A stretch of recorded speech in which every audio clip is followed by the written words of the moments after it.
Okay, एक चीज़ बोलूँ हाँ। मैं, थोड़ा प्रोड्यूसर साहब को बोल रहा हूँ, अगली बार मैन ऑफ द मैच की जगह प्लेयर ऑफ द मैच लिखा करें।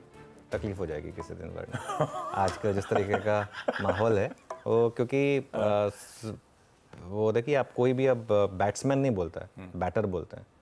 जबकि बैटर तो खैर, हम तो जब बड़े होते थे बैटर कुछ और ही समझते थे हम, लेकिन थोड़ा सा इस चीज़ का थोड़ा सा ध्यान रख के अपने को रखना है। तो player of the match, man of the match अपने नहीं। बैटर से तो चीले बनते थे। हाँ।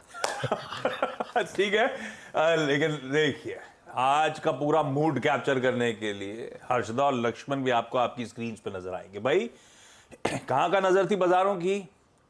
संडे शाम को दिल्ली में वो ओथ टेकिंग सेरेमनी पर क्या निकल के आया है, और जहां जहां बाजार की नजर है उस पर लक्ष्मण से अपफ्रंट बातचीत। दूसरा इंपॉर्टेंट, अब धीरे धीरे करके हम ग्लोबल क्यूज को भी तवज्जो देना शुरू करेंगे। पिछला हफ्ता तो खैर हमारे डोमेस्टिक संकेत देते थे कि ग्लोबल का कौन सा दर्द लेता, लेकिन हर्षद से जानेंगे किस तरह के ग्लोबल समीकरण अब सामने खड़े हैं। ध्यान रखिएगा, 2 दिन बाद एफओएमसी के यूएस की फेड मीट का आउटकम आना है वेडनेसडे शाम को, तो इंपॉर्टेंट हफ्ता अभी भी हमारे सामने खड़ा हुआ है। पर लक्ष्मण के पास जाऊं उससे पहले आज सुबह एक प्लेट दिखा रहा था मैं मॉर्निंग कॉल में, किस तरह की वॉलेटिलिटी से हम जूझे हैं। 4 साल बाद शायद इस तरह का निफ्टी में उठा पटक का माहौल जो आपने दिखाया था मंडे और ट्यूसडे की कहानी, उस बीच 2000 पॉइंट का रेंज था इस हफ्ते का। मई 2020 के बाद सबसे तगड़ी रेंज, सबसे बड़ी रेंज, सबसे बड़ा दायरा। ऐसे में सबके जहन में एक सवाल है, वो जो मंगलवार को तगड़ी पिटाई झेली थी, वो तो बच गए थे। सुमित का अपने सर्किट फिल्टर का लिंक कर लिया तो बाजार को समझ में आया ना कहां जा रहे हैं हम लोग, सुधरना शुरू हो गए थे मोटा मोटी। क्योंकि आपने कई बार पिछले हफ्ते भी कहा था, वो तगड़ी जब इवेंट वाले दिन जब बॉटम बनता है तो हार्ड बॉटम टाइप। ऐसे में ये मान के चलूं worst is behind us, Nifty ने वाकई एक बॉटम फॉर्म कर लिया, इलेक्शन वर्डिक्ट वाला आपको अब वो सरदर्द खत्म। और मई 2020 और इस बार में क्या सिमिलैरिटी है, वहाँ भी एक इवेंट था, वो कोविड का इवेंट था, लॉकडाउन वाला इवेंट था। Yes. और लॉकडाउन वाले दिन मार्केट ने बॉटम बनाया था। देखिए, एक चीज़ मैं कहूँगा, एक बार वो वापस थोड़ी वो फुटेज दिखा दीजिए जो चल रही है, जो कैबिनेट कल स्वेरिंग इन हुई उसकी। क्योंकि मैं यहाँ पर आज एक लाइन ले रहा हूँ आशीष, देखिए, कैबिनेट का पोर्टफोलियो क्या होगा ये बड़ा सवाल नहीं है, आपका पोर्टफोलियो क्या होगा ये बड़ा सवाल है। और अब कैबिनेट का पोर्टफोलियो तो आज डिसाइड हो जाएगा। अपने पोर्टफोलियो पर मेहनत करिए अब, और अपने पोर्टफोलियो पर ध्यान दीजिए। यहाँ से मैं एक लाइन ले रहा हूँ इस चैनल पर कि अब इंडिया में ट्रेडर नहीं, अब आप इन्वेस्टर बनिए। ठीक है, ट्रेडिंग करनी है, थोड़ी बहुत कैपिटल ट्रेडिंग के लिए होनी चाहिए, लेकिन ट्रेडर मत बनिए, इन्वेस्टर बनिए। क्यों? क्योंकि पिछले हफ्ते, अगर आपने पिछले हफ्ते बस इन्वेस्ट किया होता और कुछ नहीं करते, बैठे रहते वो 2 दिन की वॉलेटिलिटी में, तो आपको ना तो कोई वो उस दिन की टेंशन होती, ना आपको टाइमिंग करने की ज़रूरत पड़ती कि मैं इस लेवल पे लूँगा उस लेवल पे लूँगा, ठीक है ना। और बड़ा पैसा किसने बनाया? जिसने ना तो सिर्फ उस दिन बेचा पैनिक वाले दिन, बिल्कुल उल्टा उस दिन और बाय किया, ठीक है। तो यहाँ से आप फोकस करिए वेल्थ क्रिएशन पर, क्योंकि अब मोदी 3.0 जो आ रहा है, उससे जो पिछले 10 साल का जो पेस है रिफॉर्म का, वो कंटिन्यू करेगा। इसके लिए मैं ये मानता हूँ कि यहाँ से 90% आपका जो भी इन्वेस्टिंग कैपिटल है, इन्वेस्टिंग प्लस ट्रेडिंग कैपिटल, 90% वो अब आपका होना चाहिए स्ट्रिक्टली लॉन्ग टर्म इन्वेस्टमेंट में। अब उसको आप चाहे पीएमएस को दे दें, उसको आप चाहे म्यूचुअल फंड को दे दें, उसको अगर आप चाहें तो अपना खुद का एक पोर्टफोलियो बनाएं, भले ही किसी से एडवाइस लेकर करें या कैसे भी करें, लेकिन लॉन्ग टर्म सोचें, ठीक है ना। इस मार्केट में ट्रेडिंग करनी है ना, अपनी कैपिटल का 10% हिस्सा अब ट्रेडिंग में रख लें, और 10% हिस्से को भी 5 अलग अलग हिस्सों में बांट लें 2-2% के। अगर तो पाँचों खत्म हो गए तो मतलब ट्रेडिंग आपके लिए है ही नहीं, पहली बात।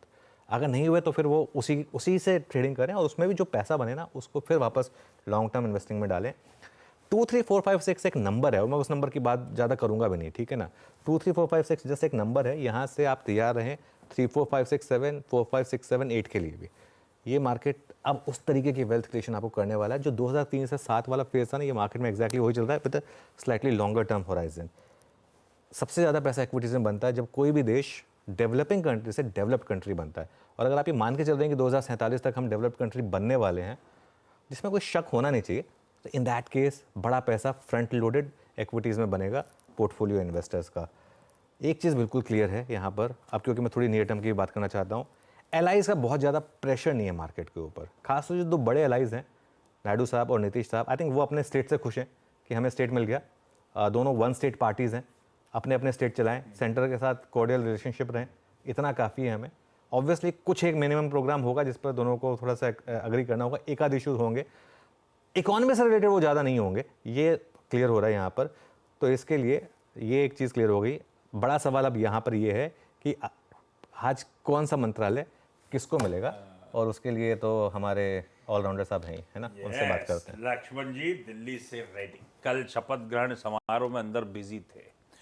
खैर, मोदी 3.0 इज बैक, और वो जो शपथ ग्रहण समारोह था उसको देख के लग रहा था कि अपने टर्म्स पे लौट के आई है वापस ये सरकार। क्लैरिटी आ गई है, लेकिन एक ही ग्रे एरिया है बाजार के लिए। अब वो जानना है हमें कि मिनिस्ट्रीज में कौन कौन होगा, वो पोर्टफोलियो एलोकेशन पे पैनी नजर।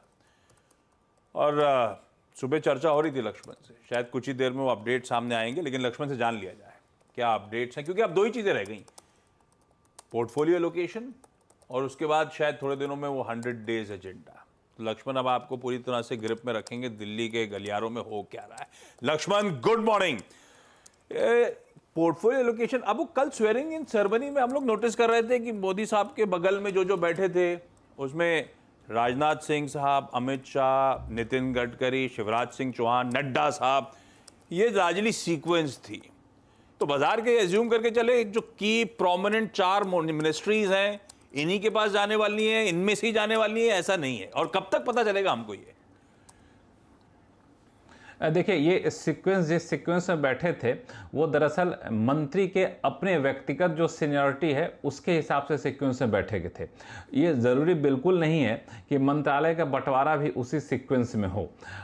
इसमें 2-3 बातें बिल्कुल साफ कर दूं जिन लोगों को पोर्टफोलियो पर नज़र है। पहली बात कि जो 4 महत्वपूर्ण मंत्रालय हैं, कैबिनेट कमेटी ऑन सिक्योरिटी, मैं शुरू से कहता आ रहा हूँ भाजपा इस 4 मंत्रालयों को छोड़ना नहीं चाहेगी, तो शायद इसमें कोई बाहरी आदमी यानी घटक दल का नेता ना दिखे। अब 4 अभी जो मंत्री हैं, निर्मला सीतारमण, अमित शाह, जयशंकर, राजनाथ सिंह, क्या इसमें बदलाव होगा? क्या इसमें बदलाव की संभावना भी मुझे थोड़ी सी कम दिख रही है, क्योंकि जो मोदी सरकार के कैबिनेट के स्वरूप को देखिए तो एक कंटिन्यूटी भी कहीं ना कहीं हमको दिख रही है, निरंतरता बनी हुई दिख रही है। तो सरकार ये नहीं चाहे कोई बड़ा बदलाव करे जो निवेशकों को या फिर आम लोगों को लगे कि पता नहीं मोदी 3.0 में क्या होने वाला है। तो एक कहीं ना कहीं एक निरंतरता बनाने की कोशिश यहाँ पे होगी। और तीसरी बात कि शिवराज सिंह चौहान ही एक ऐसे चेहरे हैं जो सबसे बड़े कद्दावर नेता के तौर पर उभर कर आए हैं नए चेहरों में, तो उनको एक महत्वपूर्ण मंत्रालय दिया जा सकता है, इसकी संभावना पूरी है। उनकी अपनी इच्छा जो है, जो मुझे संकेत मिल रहा है, वो है एग्रीकल्चर मिनिस्ट्री टाइप से कोई कृषि क्षेत्र से जुड़ा हुआ, रूरल एरिया से जुड़ा हुआ कोई मंत्रालय हमें मिल जाए। वो 4 टॉप के मंत्रालय में आएंगे, इसकी संभावना कम है। रही बात वित्त मंत्रालय की, वित्त मंत्रालय में 3 नाम अटकलों का बाजार गर्म है, अटकल ही बता रहा हूं। वित्त मंत्रालय में पीयूष गोयल का नाम लोग चर्चा कर रहे थे कल से, अश्विनी वैष्णव का नाम कल से चर्चा कर रहे थे। कुछ लोगों ने यहां तक कहा, एक आधा अखबारों ने लिखा भी कि अमित शाह बन सकते हैं वित्त मंत्री, निर्मला सीतारमण की छुट्टी हो सकती है। लेकिन कल ही मैंने सबसे पहले खबर बताई थी कि निर्मला सीतारमण को प्रधानमंत्री ने बुलाया शपथ ग्रहण के लिए और चाय पे बैठी भी थी और फ्रंट रो में बैठी थी। तो आप मान के चलिए निर्मला सीतारमण को भी एक महत्वपूर्ण पोर्टफोलियो मिलेगा। अगर वित्त मंत्रालय का पोर्टफोलियो ही उनको जारी रहने के लिए मिल जाए तो आपको आश्चर्य नहीं होना चाहिए। एक लास्ट टाइम बता दूं कि जो दर्शक पिछले 1-2 साल में जुड़े हैं सीएनबीसी आवाज से, उनको जानना जरूरी है कि पोर्टफोलियो बंटवारे को लेकर जब जब खबर आई है, सबसे पहले सीएनबीसी आवाज ने आपको खबर बताई थी। निर्मला सीतारमण वित्त मंत्री बनने वाली हैं, पहले टर्म में, दूसरे टर्म में, ये भी सबसे पहले सीएनबीसी आवाज ने बताई थी। तो शायद वही कोशिश इस बार भी रहेगी। भाई साहब, कुछ ही देर में वो अपडेट्स आपके सामने आते हुए नजर आएंगे। सारे मंत्रियों को आज ही अपना कार्यभार संभालना है। तो लॉग इन टाइम लक्ष्मण कह रहे थे 10 बजे, 9-10 बजे के आसपास। तो मार्केट खुलने से पहले शायद हो सकता है पॉसिबिलिटी लक्ष्मण अपने पास वो डिटेल आ चुकी होंगी अगले 1 घंटे। बिल्कुल, मुझे लगता है कि अगले आधे घंटे 45 मिनट 9 बजे तक मुझे लगता है कि पोर्टफोलियो का सार्वजनिक ऐलान यहाँ पे होता हुआ आप देख सकते हैं, ताकि 10 बजे तक जाके सारे मंत्री अपने अपने मंत्रालय में कार्यभार ग्रहण करना शुरू कर दें। तो जो हमें संकेत मिल रहे हैं 8 से 9, तो अब 8:15 हो रहा है, तो अगले आधे घंटे 45 मिनट में शायद वो पोर्टफोलियो बंटवारे की लिस्ट आ जाए। आप रिफ्रेश करते रहिए अपना इनबॉक्स। लक्ष्मण बैठे हुए हैं, जैसे ही वो अपडेट्स आएंगे लक्ष्मण के पास अपन वापस चलेंगे। तो हो सकता है वो जो चारों प्रोमिनेंट मिनिस्ट्रीज हैं, होम, डिफेंस, फाइनेंस और एक्सटर्नल अफेयर्स, इनमें कोई छेड़छाड़, कोई बदलाव ना हो। और ये शायद लार्जली मोदी जी का स्टाइल ऑफ फंक्शनिंग, मेरे आदमी पे मैं फिर से बैट करूंगा, बदलाव दिखा के मैं दिखाना नहीं चाहता कि कोई वीक है। ये भी मेरे ख्याल से दिखाने की कोशिश भी होगी। नहीं बिल्कुल होगी। और जैसे मैं कह रहा था कि देखिए मार्केट के पॉइंट ऑफ व्यू से क्या इंपॉर्टेंट है, मार्केट के पॉइंट ऑफ व्यू से 2-3 चीज़ें इंपॉर्टेंट है। पिछले हफ्ते defence, railway, oil and gas, in stocks में थोड़ा प्रेशर क्यों था? क्योंकि ये था कि कहीं ये मिनिस्ट्रीज एलाइज को तो नहीं जा रही हैं। जैसे रेलवे मिनिस्ट्री को लेकर एक रिस्क लग रहा था कि क्या रेलवे मिनिस्ट्री जेडीयू को तो नहीं जा रही है, डिफेंस मिनिस्ट्री को लेकर रिस्क लग रहा था कि कहीं एक उनको तो नहीं जा रही है। अभी भी देखिए पोर्टफोलियो नहीं मिला है, लेकिन जिस तरीके से स्वेरिंग इन हुई है उसमें एक चीज़ तो मुझे लग रही है कि ये जो बड़े मंत्रालय हैं ये बीजेपी के पास रहने वाले हैं। जो स्टॉक मार्केट से सेंसिटिव मंत्रालय और जो इकोनॉमी से सेंसिटिव मंत्रालय हैं वो रहने वाले हैं। एक बड़ा सवाल रहेगा कि फाइनेंस मिनिस्टर कौन बनने वाला है, वो पता चल जाएगा थोड़ी देर में, ज़्यादा उसमें कयास लगाने की क्या ज़रूरत है। लेकिन नेट ये जो चीज़ें हैं ये मार्केट के लिए पॉजिटिव हैं। बाकी क्या है ना, मैं बताऊँ क्यों मार्केट थोड़ा सा अभी नर्वस है इस समय, गिफ्ट निफ्टी उतना क्यों नहीं चल रहा है। मार्केट की मेमोरी बहुत शार्प होती है। 2019 में जिस दिन कैबिनेट का मंत्रालय बंटने थे उस दिन एक बार के लिए निफ्टी इंटरडे में 500 पॉइंट गिर गया था। 500 या सॉरी बैंक निफ्टी 500 गिर गया था, निफ्टी 200-300 गिर गया था। तब मैं CNBC TV 18 में हुआ करता था और आवाज़ के लिए मैं तब शो किया करता था। तब मैं उस समय आवाज़ के शो में था और मुझे फिर भाग के CNBC TV 18 में जाना पड़ा था। मुझे याद है क्योंकि वो इंटरडे में बहुत वॉलेटिलिटी आई थी। तो मार्केट इसके लिए उससे थोड़ा सा एक यह है कि एक बार ये निकल जाए उसके बाद शायद मार्केट एक वन वे मूव लेगा। चलिए बिल्कुल ठीक है, क्या अटकलें लगाना, बाजार खुलने से पहले होपफुली हमारे सामने नाम होंगे और शायद वो चारों इंपॉर्टेंट मिनिस्ट्रीज में कोई खास फेरबदल देखने को आपको ना मिले। वैसे मैं जो नाम ले रहा था सीक्वेंस में, मैं नड्डा साहब और शिवराज सिंह चौहान तक ही गया था, उनके बगल में ही निर्मला मैडम भी बैठी हुई थी, वो शपथ ग्रहण समारोह। ये है दिल्ली के अपडेट्स। अब जान ले जाएं यूएस की कहानी। भाई फ्राइडे को यूएस में ठंडा सा सेशन था, 1/4% तक का दबाव था, पर उस मार्केट से भी बहुत अच्छे मूव्स एंजॉय कर रखे और आज सुबह के फ्यूचर्स भी लार्जली फ्लैटिश नोट पे कामकाज करते हुए। हमारे एशियन पियर्स मिले जुले हैं, कुछ मार्केट्स बंद हैं, जो खुले हुए हैं वो बटे हुए हैं, कुछ लाल में, अच्छे खासे लाल में, कुछ बढ़िया हरे में आपको कामकाज करते हुए नजर आएंगे। ऐसे में हजदा से जान लिया जाए दरअसल हमारे लिए आज सुबह के लिए ग्लोबल हैंडओवर है कैसा। हजदा गुड मॉर्निंग। गुड मॉर्निंग आशीष, गुड मॉर्निंग अनुज। बेसिकली ओवरनाइट या फिर ओवर द वीकेंड उस डेटा पॉइंट का पर सभी की नजरें थी कि यूएस का नॉन फार्म पेरोल डेटा कैसे उभर कर आता है, एम्प्लॉयमेंट के नंबर्स क्या हैं, और वो जो डेटा आया है उसमें से साफ संकेत ये बनके दिखाई दे रहे हैं कि रेट कट्स इतनी आसानी से आने वाले नहीं हैं। तो नॉन फार्म पेरोल करीब 272 के आसपास आता हुआ 2,72,000 के आसपास आया है, जहां पर एक्सपेक्टेशन 1,90,000 की थी, यानी कि अच्छा खासा पिकअप देखने को मिला है। अनएम्प्लॉयमेंट 3.9% के सामने 4% उभर कर आई है। और इसके बाद हमने देखा कि सभी लोग जो ये कयास लगाकर बैठे थे कि शायद सितंबर में दरअसल वो रेट कट का सिलसिला शुरू होगा, उसमें डीले होने के चांसेस ज़्यादा दिख रहे हैं। ट्रेडर्स बेसिकली कह रहे हैं अब सिर्फ 56% चांस है कि सितंबर में रेट कट होता हुआ दिखाई देगा। लेकिन अब सभी की नज़रें इस हफ्ते होने वाली ऑफकोर्स फेडरल रिजर्व की बैठक पर रहेगी जो 12 जून को आएगी, और साथ ही साथ इनका इन्फ्लेशन डेटा पॉइंट, वहां पर स्टांस क्या रहता है, क्या कमेंट्री रहती है, उस पर मार्केट अपनी अगली चाल खेलता हुआ दिखाई देगा। और इस डेटा पॉइंट के चलते हमने देखा कि इक्विटी मार्केट्स जहां पर अच्छी खासी तेजी बनी हुई थी, कुछ मुनाफा वसूली के साथ समाप्ति होती हुई दिखाई दी। वैसे ओवर द वीक देखेंगे अच्छा परफॉर्मेंस रहा है अमेरिकी मार्केट्स का, बस वो फ्राइडे का सत्र था जहां पर ऊपरी लेवल से मुनाफा वसूली आई। तो मुनाफा वसूली एनवीडिया जैसे काउंटर्स में, वो सारे मीम स्टॉक्स में आती हुई दिखाई दी। थोड़ा सा कॉशन मार्केट में अब साफ तौर से बन रहा है उस FOMC बैठक से पहले। दूसरी तरफ कमोडिटी मार्केट का भी अगर आप एक्शन ले तो बेस मेटल्स रेडार पर रहेंगे, क्योंकि चाइना की जो कॉपर की इन्वेंट्री है वो 2020 के सबसे हाईएस्ट लेवल पर आती हुई दिखाई दे रही है। सप्लाई अच्छा खासा है तो ये प्राइसेस को नीचे खींच रहा है, और चांदी में भी कुछ करेक्शन देखने को मिला है। ये कुछ डेटा पॉइंट्स है जिसके चलते आज ऑफ कोर्स ग्लोबल मार्केट्स आप कह सकते हैं थोड़े से न्यूट्रल टू हल्के से नेगेटिव संकेत दे रहे हैं। लेकिन ऑफ कोर्स आज और अगले 2 दिन की यही रहेगा कि अमेरिकी मार्केट से क्या बड़ा क्यों निकल कर आएगा रेट कट के लिहाज से। बिल्कुल ठीक है। और रेट कट तो शायद होगा नहीं, लार्जली फैक्टर्ड इन है, स्टेटस को पॉलिसी होगी, दरों में कोई छेड़छाड़ होगा नहीं, पर वहाँ के प्रेसिडेंट फेड चेयर की कमेंट्री इंपॉर्टेंट होगी। बाजार क्योंकि कंफ्यूज्ड है, इस साल रेट कट होने हैं, पर वो सितंबर में होगा या दिसंबर में होगा उसको लेकर असमंजसता है, शायद उससे रिलेटेड क्लैरिटी कीनली अवेटेड। अब आते हैं जरा अपने सेटअप पे। फ्राइडे बढ़िया सेशन था, अच्छे मूव्स बने, दिन के हाईस पे जाके हमने फ्राइडे का सेशन की समाप्ति करी, 23,300 के बेहद करीब निफ्टी बंद हुआ, तो बढ़िया क्लोज मिला, बढ़िया पिछला हफ्ता था। इतनी सारी चीजें डाइजेस्ट करनी थी, एग्जिट पोल, इलेक्शन वर्डिक्ट, उसके बाद एक डर कि मिलीजुली सरकार कैसी होगी, उन सबको डाइजेस्ट करो और पिछले हफ्ते का मूव दिखाइएगा। 3.25% से ज्यादा वीक ऑन वीक गेन्स के साथ हम उस इंपॉर्टेंट वीक से निकल के आए। ऐसे में पहले सेटअप समझ लेते हैं, उसके बाद हमारी आपकी निफ्टी बैंक की अप्रोच क्या रहेगी। सेटअप कैसा लग रहा है?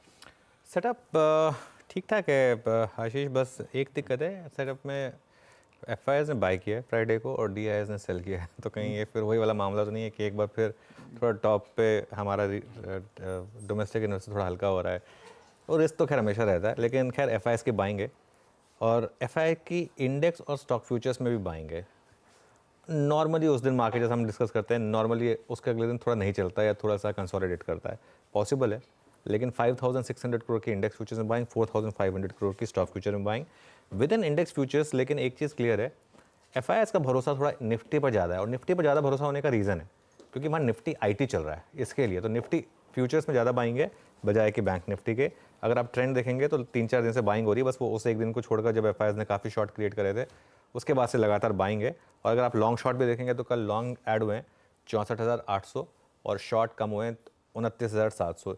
लॉन्ग बिल्डअप नॉर्मली थोड़ा सा नेगेटिव होता है मार्केट के लिए क्योंकि शॉर्ट्स पे रैली आती है, लेकिन खैर अभी भी शॉर्ट है, हम काफ़ी शॉर्ट हैं अभी भी, वो टेबल आएगी आपकी स्क्रीन पर, अभी भी करीब करीब 2 लाख शॉर्ट है। पीक पर 3.5 लाख शॉर्ट थे, अब 2 लाख शॉर्ट हैं। पीक पर 12% लॉन्ग थे, अब करीब करीब 30% लॉन्ग है, लेकिन अभी भी स्कोप है और शॉर्ट कवरिंग का थोड़ा सा। मेरे ख्याल से ये नंबर जब 40-45% हो जाएगा तब थोड़ा सा लगेगा कि अब शॉर्ट कवरिंग हो गई जितनी होनी थी। एक दो चीज़ें इंटरेस्टिंग हुई, इतनी बड़ी रैली पर भी इंडिया विक्स 9% ऊपर था, ये इंटरेस्टिंग लगा मुझे एक मामला। और एक पुट कॉल रेशो काफ़ी बढ़ गया, अब 1.15 पर आ गए हम पुट कॉल रेशो में, तो काफ़ी थोड़ा सा हायर हो गए हैं पुट कॉल रेशो में। और बैन में भी स्टॉक आने वापस शुरू हो गए, कल मतलब फ्राइडे को 2 स्टॉक ऐड हो गए, बलरामपुर चीनी और सेल, जी ऑलरेडी बैन में है। सेटअप स्लाइटली ओवरबॉट हो गया है, जो एक्सट्रीमली ओवरसोल्ड था उससे स्लाइटली ओवरबॉट हो गया है सेटअप, थोड़ा सा ओवरबॉट। ऐसे में फिर निफ्टी की रणनीति क्या होगी? पिछला हफ्ता बहुत वोलेटाइल था, रोलर कोस्टर राइड थी, लेकिन अब थोड़ी सी हर फ्रंट पे क्लैरिटी आई है। ऐसे में अब निफ्टी का अप्रोच करेगा, जब सेटअप थोड़ा सा ओवरबॉट है तो निफ्टी पे कुछ सदाबहार आज गिरावट में खरीदारी करने का मन या कुछ और? देखिए पहली चीज़ तो अगर पोर्टफोलियो एलोकेशन ना हो मार्केट खुलने से पहले तो थोड़ा अवॉइड करें, क्योंकि पोर्टफोलियो एलोकेशन अगर मार्केट आवर्स में हो गया तो फिर वही 2019 वाली वॉलेटिलिटी का मुझे बस डर रहता है। इसके लिए एक बार ये एलोकेशन आ जाए ना, ट्रेडिंग आप उसके बाद ही करिए, कि इन्वेस्टर है तो कुछ फर्क नहीं पड़ता, ये तो हमको क्लियर हो गया है पिछले एक हफ्ते में। ट्रेडर है तो आपको इस चीज़ का ध्यान रखना है। सपोर्ट बता देता हूँ मैं, पहला सपोर्ट है 23,000 से 23,100 चार्ट के हिसाब से, और बड़ा सपोर्ट है आपका 22,800 से 22,900, वो फ्राइडे का लो और ऑप्शंस का जोन है। रेजिस्टेंस कहाँ मिलेगी आपको? पहले 23,338 से 23,350 ऑल टाइम हाई, और दूसरा फिर 23,450 से 23,516 ऑप्शन के हिसाब से। इस मार्केट में अभी भी पुट राइटर नदारद हैं और कॉल राइटिंग काफ़ी है, तो इसका मतलब ये है कि ये मार्केट अभी भी चलेगा, गिरेगा नहीं। ये हमेशा उल्टा होता है, ठीक है, हमेशा मतलब जब बड़े मूव आते हैं तो राइटर फंसता है। पोजीशन खरीदनी कहाँ आपको? 23,150 से 23,250 का अगर जोन मिल जाए तो, और एड जोन होगा 23,050 से 23,150 का, और एक स्टॉप लॉस लगा दीजिए 22,900 का। मैं फिर रिपीट कर रहा हूँ, लेकिन ये ट्रेड्स तभी हैं जब पोर्टफोलियो एलोकेशन हो चुका हो, उसके बाद। तब तक थोड़ा अपनी ट्रेडिंग का अगर कुछ चूल हो रहा हो तो उससे थोड़ी सी शांति रखें तो बेटर रहेगा। और देखते हैं ओपनिंग से पहले अपने पास पोर्टफोलियो रिलेटेड डिटेल्स आती हैं नहीं आती, वो आ गई तो उस पर और चर्चा कर लेंगे, तो और एडेड व्यू बन जाएगा बाजार को लेकर। निफ्टी बैंक फिर फ्राइडे को जब निफ्टी 2% ऊपर था, निफ्टी बैंक पे भी 1% के आसपास का अपटिक है। हम ऑलमोस्ट 49,900 के आसपास के जोन्स पर वीकली क्लोज डिलीवर कर पाए। कैसा लग रहा है ये पॉकेट? देखिए निफ्टी आज बैंक, बैंकेक्स की एक्सपायरी है, ध्यान रखिए। हाँ आज बैंकॉक से एक्सपायरी। निफ्टी बैंक जो है आज बैंकॉक्स, कल फिन निफ्टी, परसों निफ्टी बैंक। अच्छा एक और चीज़ बताऊँ मैं आपको, वैसे सिंस आपने बात कर दी है, बहुत जल्द बीएसई स्टॉक फ्यूचर्स की एक्सपायरी लेकर आ रहा है और बीएसई के इंडेक्स तो हिट हो गए, बैंकॉक्स और स्टॉक। सेंसेक्स वही प्रोडक्ट्स जो एनएसए में है उन्हीं की एक्सपायरी होगी। एक इंटरेस्टिंग चीज़ लेकिन बीएसई करने वाला है, एनएसए की लास्ट थर्सडे को एक्सपायरी होती है, बीएसई की एक्सपायरी सेकंड थर्सडे को हुआ करेगी। बहुत अच्छी चीज़ हो जाएगी इंडियन ट्रेडर्स के लिए। क्यों? स्प्रेड मिलने को मिल जाएगा। आप कई बार क्या होता है, आप एक व्यू लेना चाहते हैं कि मैं मंथ एंड का कुछ और व्यू है, लेकिन उससे पहले शायद थोड़ी करेक्शन आ सकती है, तो आप मंथ एंड की कॉल लेके फोर्टनाइट की कॉल बेचकर, और वो मार्जिन बेनिफिट भी मिलेगा, क्रॉस प्लेटफॉर्म मार्जिन बेनिफिट मिलेगा। इस पर मैं बाद में अलग से डिटेल में डिस्कशन करूंगा, सिंस आपने पॉइंट रेज किया था। लेकिन बैंक निफ्टी पर जो रणनीति है, अभी भी अपने हाई से 1300 पॉइंट दूर है बैंक निफ्टी, और इस गैप को मुझे लग रहा है इस हफ्ते हम शायद फिल कर दें। पिछली बार भी यही हुआ था, एक डिफरेंशियल था, उसको बैंक निफ्टी ने फिल किया था। सपोर्ट कहाँ पर है? 49,450 टू 49,550 चार्ट के हिसाब से, और बड़ा सपोर्ट है 49,000 टू 49,100 फ्राइडे का लो। देखिए नंबर्स बड़े हैं बैंक निफ्टी में, लेकिन कुछ कर नहीं सकते, ये मार्केट इसी तरीके से मूव कर रहा है। रेजिस्टेंस 50,400 टू 50,500 ऑप्शन जोन, और फिर उसके बाद ऑल टाइम हाई आपका 51,000 टू 51,150। आई थिंक 51,133 है exact all time high. Buy zone कहाँ पर है? 49,500 टू 49,600, और एड जोन है 49,300 टू 49,400, और एक स्टॉप लॉस है 49,050 का। थोड़ा डीप है, लेकिन वो करना पड़ेगा आपको। पोजीशन साइज स्मॉल रखिए भले ही, अगर आप कंपल्सिव ट्रेडर हैं तो, क्योंकि स्टॉप लॉस आपको डीप रखना पड़ेगा। ओके, ये हो गई निफ्टी बैंक की आज मंडे की स्ट्रैटेजी।